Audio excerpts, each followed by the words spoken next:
TPF ने बलात्कारियों को कड़ी सजा।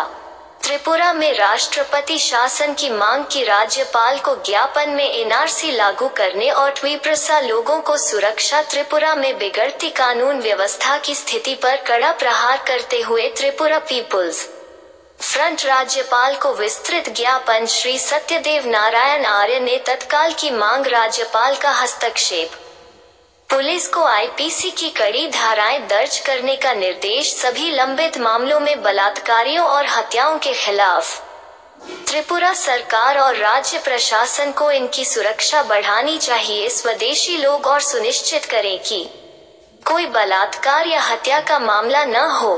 टीपीएफ अध्यक्ष पाताल कन्या जमातिया ने राज्यपाल को अपनी दलील में कहा है, हम इसे लिखते हैं, आप में बिगड़ती कानून व्यवस्था की स्थिति के बारे में हमारी चिंता व्यक्त करने के लिए पिछले कुछ महीनों में त्रिपुरा स्वदेशी बोरोक लोगों को परेशान किया जा रहा है, बलात्कार किया जा रहा है और अवैध बांग्लादेशी अप्रवासियों द्वारा दंड से मुक्ति के साथ हत्या कर दी गई। हम आपके तत्काल हस्तक्षेप की मांग करते हैं क्योंकि कार्यकारी अधिकारियों और पुलिस से किए गए हमारे सभी अनुरोध अनसुने रह गए हैं। उसने आगे स्पष्ट किया और आग्रह किया कि यह हमारा सुविचारित विचार है कि खतरनाक को देखते हुए स्थिति जो त्रिपुरा में विकसित हो रही है, बिप्लब कुमार देब के नेतृत्व वाली वर्तमान सरकार को अवश्य ही करना चाहिए, बर्खास्त किया जाए और त्रिपुरा में जल्द से जल्द राष्ट्रपति शासन लगाया जाए। ज्ञापन में लिखा है, हम न्याय की उम्मीद के साथ आपके दरवाजे पर दस्तक दे रहे हैं। ज्ञापन में 20 नवंबर को हुए दुष्कर्म मामले की पूरी जानकारी दी गई है, जिसमें एक विवाहिता गांव जगबंधु चित्रजारी जमातिया पारा की महिला के साथ बेरहमी से मारपीट व सामूहिक दुष्कर्म उदयपुर अगरतला राष्ट्रीय राजमार्ग पर चलती कार में 5 लोगों द्वारा। इस मामले के लिए त्रिपुरा पीपुल्स फ्रंट ने राज्यपाल से यह सुनिश्चित करने के लिए अपने अच्छे कार्यालयों का उपयोग करने के लिए कहा है। आरोपियों के खिलाफ हत्या के आरोप और आईपीसी की अन्य संबंधित धाराएं बनाई गई हैं।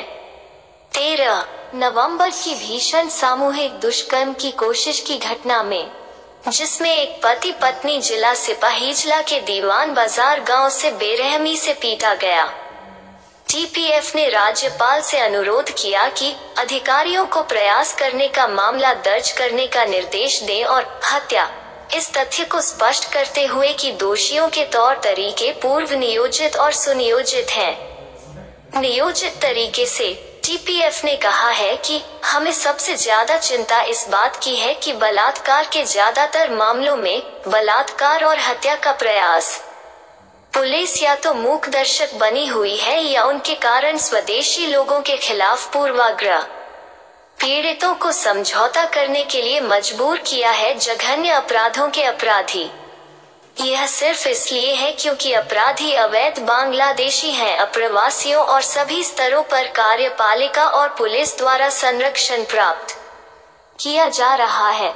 राजनीतिक रूप से बोलते हुए टीपीएफ ने राष्ट्रपति शासन और एनआरसी के कार्यान्वयन की मांग की है। राष्ट्रपति शासन ताकि अवैध बांग्लादेशी अप्रवासियों को मतदान से बाहर किया जा सके। अगले विधानसभा चुनाव के लिए प्रक्रिया। टीपीएफ ने आशंका व्यक्त की है कि अगर स्थिति को बिगड़ने दिया गया तो हो सकता है समुदायों के बीच संघर्ष, जिसे आसानी से टाला जा सकता है, अन्यथा गंभीर होगा सामाजिक और राजनीतिक अस्थिरता।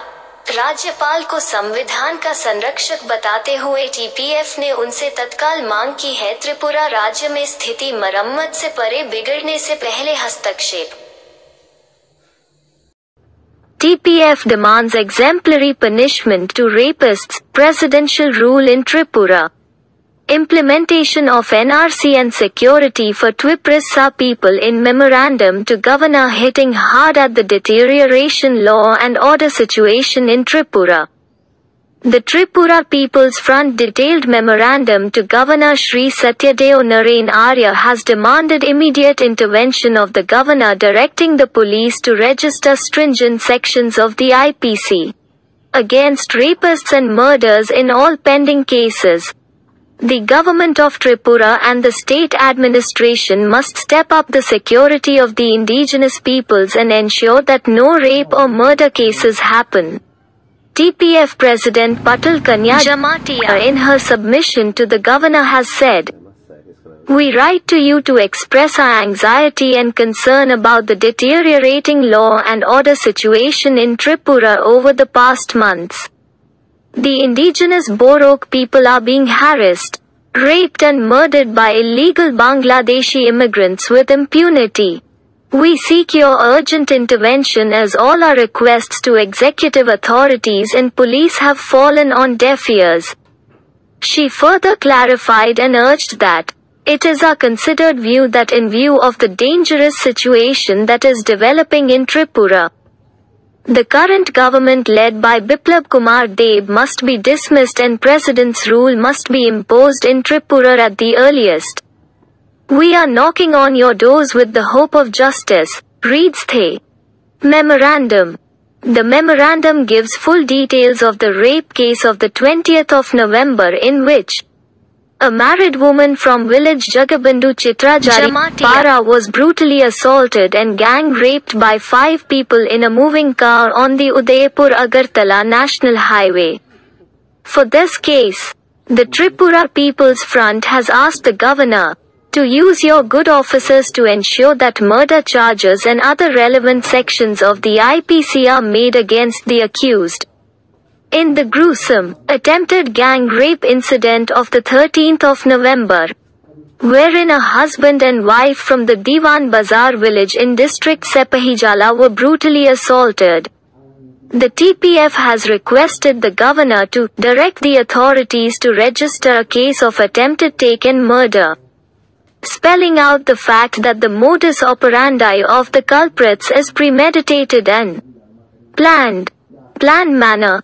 TPF has stated that, "What worries us most is that in most cases of rape, attempted rape and murder, the police have either been mute spectators or because of their bias against the indigenous peoples, have forced the victims to compromise with the perpetrators of the heinous crimes. This is simply because the criminals are illegal Bangladeshi immigrants and are being patronized by the executive and the police at all levels." Politically speaking, the TPF has sought presidential rule and implementation of NRC during the presidential rule, so that illegal Bangladeshi immigrants are weeded out of the poll process for the next assembly election. The TPF has expressed fears that if the situation is allowed to degenerate, then there will be strife between communities, which can be easily avoided. Otherwise there will be serious social and political instability. Calling the governor, the custodian of the constitution, TPF has sought his immediate intervention before the situation in the state of Tripura deteriorates beyond repair.